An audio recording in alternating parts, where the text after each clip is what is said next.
कहोगे, देखो एक कथा तुम्हें सुनाते, महाभारत की है। एक महात्मा मांडव्य ऋषि नाम के थे। वो हाथ उठाकर ऐसे, पहले बहुत कठिन तप संतों को करना पड़ा। कलयुग है तो अब तो नाम जप से ही काम, मंत्र जपो, नाम जप। दाहिने पैर के अंगूठे केवल पूरा शरीर का भार रखकर हाथ उठाकर मंत्र जप। उसी राज्य में कुछ चोरों ने राजा के यहाँ चोरी की, राज कर्मचारियों ने पीछा किया, उनके आश्रम में गए और आश्रम में छुप गए, इस भाव से कि महात्मा के आश्रम को देखते ही राज कर्मचारी वापस चले जाएंगे कि यहाँ कैसे चोर छुपे हो। पर उनकी दृष्टि पड़ गई घुसते देख के। अब वहां गए तो माल सहित पकड़े गए। तो उन्होंने सोचा कि महात्मा ने ये नाटक कर रहा है, चोर रखता है और चोरी करवाता है। तो उसी अवस्था में मांडव्य ऋषि को भी ले गए और राजा के सामने पेश किया कि समस्त चोरों को पकड़ लाए तो उनका सूली की सजा दे दो। सूली की सजा बड़ी भयानक होती थी। एक भाले जैसे यंत्र में ऊपर से सीढ़ियों से ले जाकर उसे छोड़ा जाता था, गुदा द्वार से वो जितना घुस जाए भाले जैसा, अब उसे में टंगा है। अब प्राण शक्ति जितनी उसकी हो, जितने मिनट जिए, जितने घंटे जिए, कोई कोई घंटों जी जाता था, रक्तस्राव हो रहा है, तड़प रहा है। अब वो केवल एक सूली ऐसे लंबी ऊपर से छोड़ दिया और गुदा द्वार में जितना घुस गया यहां तक, यहां, अब वो तड़प तड़प के बड़ी भयानक मृत्यु होती थी। महात्मा को भी ऐसे किया गया। वो तो साधारण जीव थे, सब मर गए। जो इस सूली गई गुदा द्वार से अंदर सुचेतना जागृत हुई, लगाया पद्मासन, उसी पे बैठ गए सूली पे। अब ये तो योगी थे।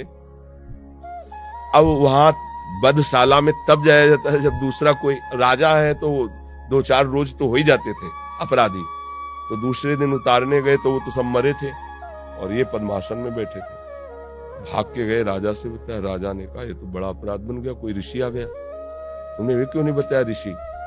अब आगे गौ करके, ब्राह्मण करके मर्यादा थी कि गौ ब्राह्मण सामने है तो दया कर देते थे ऋषि जन, फिर साप नहीं देते थे। पहले बड़ा पावर मंत्रों का होता था। हाथ जोड़, महाराज हमें बिल्कुल पता नहीं कि आप यहाँ कैसे लाए गए, मुझे बिल्कुल पता नहीं, अब मुझे क्षमा कर दीजिए, मैं बिल्कुल नहीं। बोले मुझे आपसे कोई मतलब नहीं, पहले ये निकलवाओ सूली। लाख कोशिश की गई, सूली निकली नहीं। तो उनका काट दो, ऐसे काट दिया गया, सूली काट दी गई। सीधे वहां से अंतर्ध्यान हुए धर्मराज के पास पहुंचे, क्योंकि पावरफुल महात्मा थे। धर्मराज से कहा कि मैंने क्या ऐसा पाप किया जो तुमने दंड विधान किया, क्योंकि ऊपर हाई कमान तो वहां है ना, क्रिया यहां दिखाई दे रही, कारण तो वहां है ना, पूरा हिसाब किताब उनके पास। तो बड़े गुस्सा में थे। उनका गुस्सा मत होइए महाराज, आप देख लीजिए, जैसे अपने ना कि रिवर्स करके फिर वही सीन चला के दिखा दी टीवी में, तो वहां उन्होंने सीन दिखाई। ये 8 वर्ष के बच्चे हैं, खेल खेल में तितली को पकड़ा और उसकी गुदा के द्वार में बम्बूल का कांटा डाल दिया और छोड़ दिया। तड़प तड़प के वो तितली काफी समय में, बम्बूल का कांटा बड़ा होता है, तो जानते उसका परिणाम क्या आया, सूली उनके गुदा में डाली गई महात्मा होने पर भी। अच्छा, गुदा से कांटा निकाला नहीं तो सूली निकली नहीं।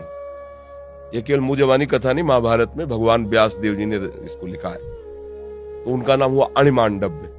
तब उन्होंने कहा कि हम नया नियम बनाते हैं, 14 वर्ष तक के बालक के पहले के अपराध जो है वो नहीं माने जाएंगे, वो मैं क्षमा करने का विधान बनाता हूं। और तुम मुझे बालक को इतना बड़ा दंड दिया उस खिलवाड़ का, इसलिए तुम मृत्यु लोक में जाओ, 100 वर्ष के लिए मैं तुम्हें साप देता हूं। तो वही विदुर जी के रूप में आए, साक्षात धर्मराज। अंश से युधिष्ठिर है लेकिन साक्षात धर्मराज विदुर जी के रूप में आए। अणिमांडव्य ऋषि के आज भी वसूली वैसी है।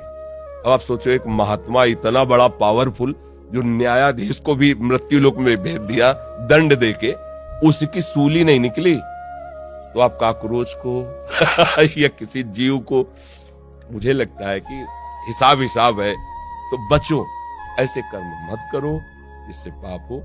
हम 100 बार झाड़ के फेंक देंगे बाहर, वो डस्टबिन नहीं आते, डस्टबिन क्या कहते हैं, हाँ फेंक लो। हम तो देहाती आदमी यार, तो हमें बीन और पेन में कोई अंतर नहीं लगेगा, बाहर फेंक दे। नाम जप करो, पवित्र रखो, पहले से ही केमिकल ऐसा रख लो जिससे वहां उनकी उत्पत्ति ना हो।